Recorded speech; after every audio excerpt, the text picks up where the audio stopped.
আমার মুখে জামা ঘষা দিল গো। ও মা গো, আমি কি খামু গো? এত বড় রুমাল কালকের থেকে সারাদিন কাঁদতে কাঁদতে কাঁদতে বালতির পর বালতি করেছি, কারণ কন্টেন্ট নাই, শুধুমাত্র আমার মুখে জামা ঘষার জন্য, বড় ব্লগার, বড়লক্স ব্লগার, ৩,৭৫০ টাকা উঠাইন না ব্লগার, ভিডিও দেয় নাই। আমি চুল ছিটছি, চুল কামড়াচ্ছি। দাঁড়াও, একটা থাম্বনেল তুলে নেই।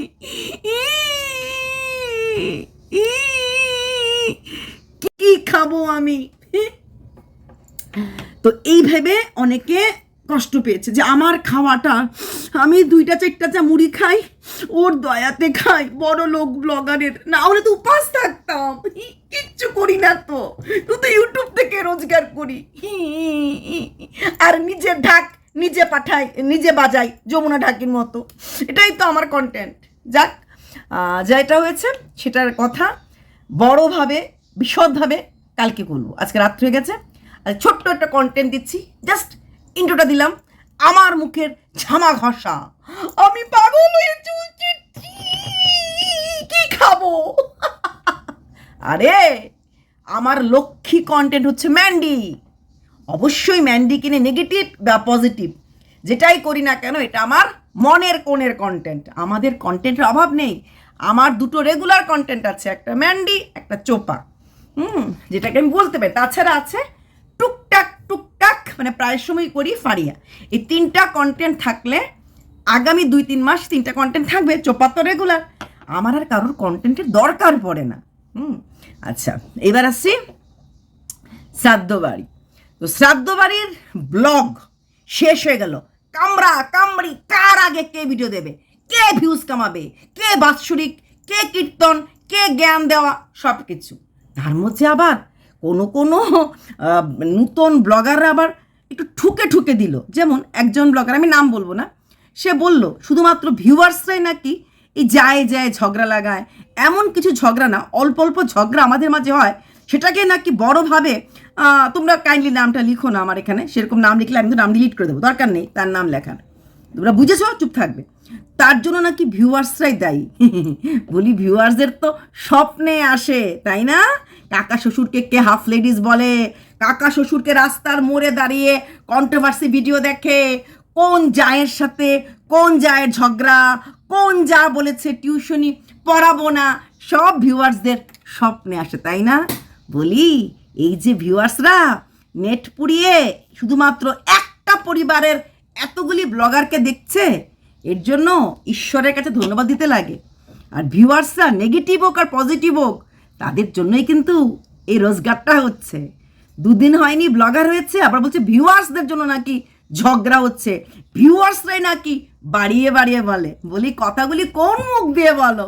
তোমরা নিজেরা গোষ্ঠী দ্বন্দ্বে চুরমার। হ্যাঁ, এখন নেমন্তন্ন বাড়িতে সবাই এক হয়েছ, কদিন পরেই যখন আবার পিকনিক খেলা হবে, তখন এ যাবে না, একে দেখিয়ে নেব, ওকে নেখে দেব না, দল জিন্দাবাদ, গ্রুপ জিন্দাবাদ। বলি এত বড় বড় ঢপের চপ ছেড়ো না। তার থেকেও বড় কথা, কোনো ভিউয়ার্স ফেলনা না। যে মানুষটা নেগেটিভ কমেন্ট করে সেও আমাকে ততটুকুনি প্রিয় যে পজিটিভ কমেন্ট করে, কারণ সেও তো নেট পুড়িয়ে ভিডিও দেখছে, সেও তো আমাকে বাজে কমেন্ট হলো কমেন্ট করছে। হ্যাঁ, আর ব্লগার নেই, আর চ্যানেল নেই।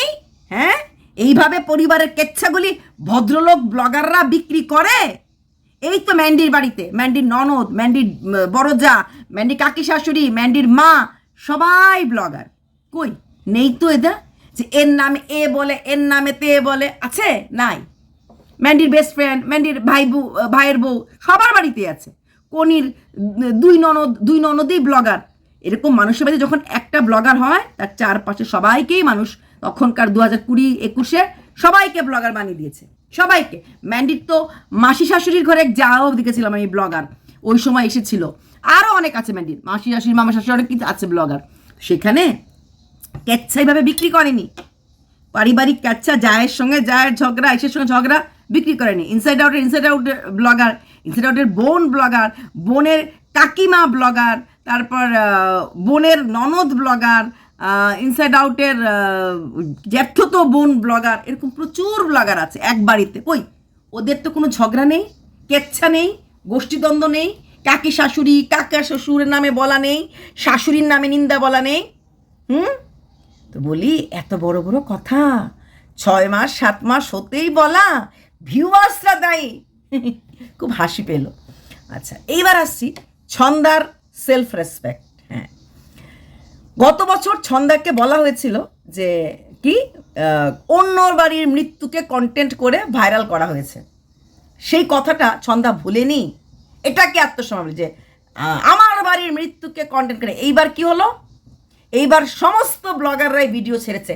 এইবার হিম্মত আছে কাউকে বলতে না না না এইবার তো আবার বড় ব্লগার ভিডিওই করেনি। কিন্তু বড় ব্লগার ভিডিও করলে আর ওরা আগে ছেড়ে দিলে বড় ব্লগারের হিম্মত হতো এদেরকে বলতে যে না, এটা ইউটিউবের নিয়ম, যার বাড়ির প্রোগ্রাম আগে সে ব্লগিং ছাড়বে। এটা অলিখিত নিয়ম। যে কোনো ইউটিউবার বাড়িতে যখন কোনো প্রোগ্রাম হয়, এরকম ওদের স্বাদ হয়, বেবি শাওয়ার হয়, বিয়ের আইবুড়ো ভাত হয়, এরকম হয়, এবং অন্যান্য ইউটিউবারকে নেমন্তন্ন করে। কিন্তু নিয়ম হয়, এটা ইউটিউবের নিয়ম, যার বাড়ির ব্লগ সে আগে ছাড়ে, পরবর্তীকালে অন্যরা ছাড়ে। এটা কিন্তু ইউটিউবের একটা অলিখিত নিয়ম। তারপরও যারা অনেক সময় ছাড়ে তারা জিজ্ঞেস করে নেয় যে আমি তো এই টাইমে ব্লগিং ছাড়ি, আমি কি ছাড়বো? বলে হ্যাঁ ছেড়ে দে। যেরকম রিয়াঙ্কার বাড়ির ব্লগিংয়ের ক্ষেত্রেই ম্যান্ডি বোধে বলেছিল যে আমি কিন্তু রিয়াঙ্কাকে জিজ্ঞেস করে নিচ্ছি, রিয়াঙ্কা বলছে হ্যাঁ ছাড়, আমি তো বিকেলে আগে পারবো না। তো কিন্তু নিয়ম হচ্ছে এটা, যার বাড়ির ব্লগিং, তার বাড়ির জন্মদিনই হোক পুজোই হোক, অন্যরা গেলে অল্প করে দেখাবে, বাকি বড়টা যদি থাকে এটা পরবর্তীকালে দেখাবে। তো এইবার তো সমস্ত ব্লগাররা ক্যামেরা অন, ক্যামেরা ফোকাস করো। হ্যাঁ, কল্পনা ব্লগিং করেছে, শাশুড়িকে শাড়ি পরিয়ে দিয়েছে, নানা জায়গায় পান সাজিয়ে দেওয়া, কীর্তন, হ্যাঁ নেমন্তন্নের দিন মানে বাৎসরিক কাজের দিন রাত্রেবেলাও চলে গেছে। ছেলের পরীক্ষা পরের দিন সকালবেলা বা পরে পরীক্ষা দেওয়ার পর সন্ধ্যার সময় এসেছে, ও কিন্তু ব্লগিং স্বীকার করে নিয়েছে। আমরা সবাই জানি কল্পনার ছেলে মানে সবার আগে ছেলে, তারপর অন্য কিছু। সন্ধ্যার সময় এসেছে কারণ ওই দিন কীর্তন ছিল, বাকি সকালবেলা তো কোনো কাজ ছিল না। আর যেই কাজই থাকুক না কেন, সন্ধ্যার শাশুড়ি মা কোনো বউকেই ডিস্টার্ব করেনি। উনি দুটা কাজের লোক নিয়ে এসেছেন, এবং যারা কিনা রান্না বান্না সবটুকুন সামলিয়েছে, এবং খাওয়া দাওয়ার মেনুটাও কিন্তু বেশ একটা শহুরে ভাব ছিল। চিংড়ি মাছ, কাতলা মাছ, চাটনি, দই মিষ্টি, যেমন রান্না বান্নাগুলির মাঝেও একটা অন্যরকম ছোঁয়া ছিল। সুন্দর করে চেয়ার টেবিল সাজানো, মানে এই প্রোগ্রামটা দেখে মনে হয়েছে একটা শহরে যেরকম প্রোগ্রাম হয় সেরকম। আর বাড়ি ভর্তি ছিল আত্মীয় স্বজন, এবং সেটা সত্যি খুব ভালো লেগেছে। ওদের আত্মীয় স্বজনরা যে এত আত্মীয় স্বজন আছে, এবং প্রত্যেকটি আত্মীয় স্বজন কিন্তু ছন্দার বাড়িতেও গেছে। প্রত্যেকটি বলাটা ভুল, অনেক আত্মীয় স্বজন গেছে। সাথে গেছে কল্পনার দিদি, মানে আমাদের সবার প্রিয় দীপালি। আর এইবার বলছি আহা, কল্পনার ভাইয়ের বউও এসেছিল। স্বাভাবিক, বাড়ির জামাই, যেই বাড়ির জামাই নাকি শ্বশুর বাড়িতে পাড়া দেয় না, গত বছর এটা নিয়ে 4-5টা ভিডিও নেমেছিল। কেন কেন কেন যায় না, কি রহস্য?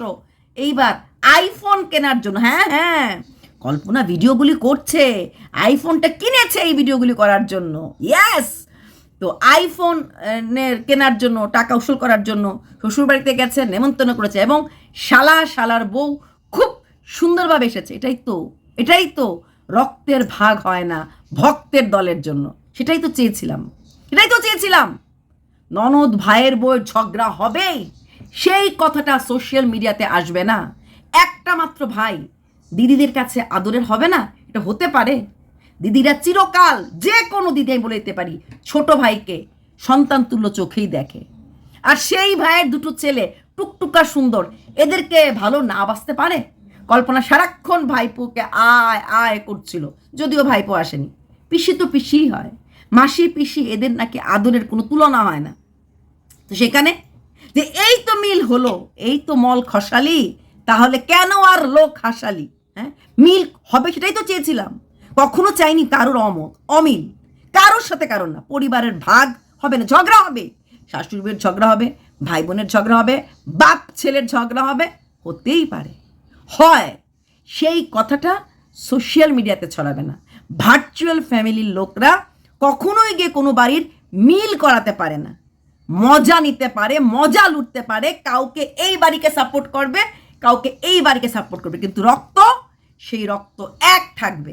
বিপদে আপদে ভার্চুয়াল ফ্যামিলির লোকরা হয়তো কখনো টাকা চাইলে টাকা দিয়ে সাহায্য করতে পারে, কোনো গিফট করতে পারে, কিন্তু রক্তের মানুষ যেইভাবে পাশে দাঁড়ায়, যেইভাবে জান প্রাণ লুটায়, সেটা কখনোই ভার্চুয়াল ফ্যামিলি লোকের থেকে হয় না, হয় না।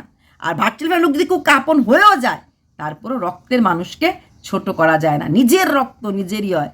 মা, শাশুড়ি মা, ননদ, ভাইয়ের বউ, যারা নিজের, তারা কখনো পর হয় না। যাই হোক, তো কল্পনার বর সাকসেস, যে বউকে অ্যাটলিস্ট বউয়ের বাপের বাড়িটা ফিরিয়ে দিল। কল্পনার বাবা অ্যাজ ইউজুয়াল ব্যাগ ভর্তি বেগুন নিয়ে এসেছে, ভীষণ ভালো লেগেছে। কল্পনার কোথাও কোনো লাইনে কন্ট্রোভার্সি নেই, থাকবেই বা কী করে বাবা, ভিউজ তো হতোই না, এখন ভিউজ হচ্ছে।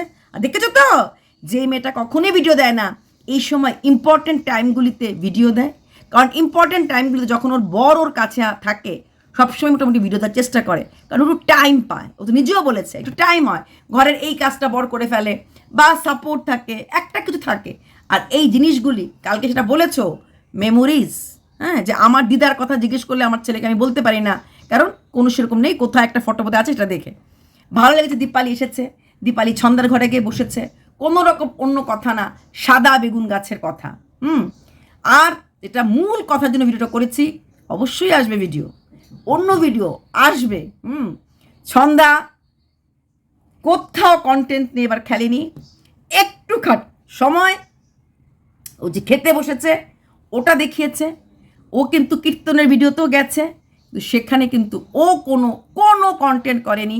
আমরা কল্পনার ভিডিওতে দেখেছি ও খেতে বসেছে, আমরা অন্য ভিডিওতে দেখেছি যখন কীর্তন যাচ্ছিল ও একটা কোণাতে দাঁড়িয়ে আছে। হ্যাঁ, আর এদিকে সেই জায়ের বড় বড় কথা, সবাই সবার সাথে মিশে গেছে। সত্যি কি সবাই সবার সাথে তোমরা যেটা গলা মানে আলিঙ্গন করেছে, দেখাতে পেরেছ যে এই দেখো এ আলিঙ্গন, আমরা সবাই সবার সাথে আলিঙ্গন করেছি? না, দেখা মিথ্যে কথা। তোমরা সবাই সবার সাথে আলিঙ্গন হয়নি। তবে হ্যাটস অফ শাশুড়ি মাকে, নিজের জন্য শাড়ি এনেছে, দুই বউয়ের জন্য নতুন কাপড় পরে শ্রাদ্ধ শান্তির কাজ করতে লাগবে এনেছে, ছেলেদের জন্য এনেছে এবং নাতিদের জন্য এনেছে, এবং কীর্তনের সময় কিন্তু ছোটো নাতিকে কোলেও নিয়েছে।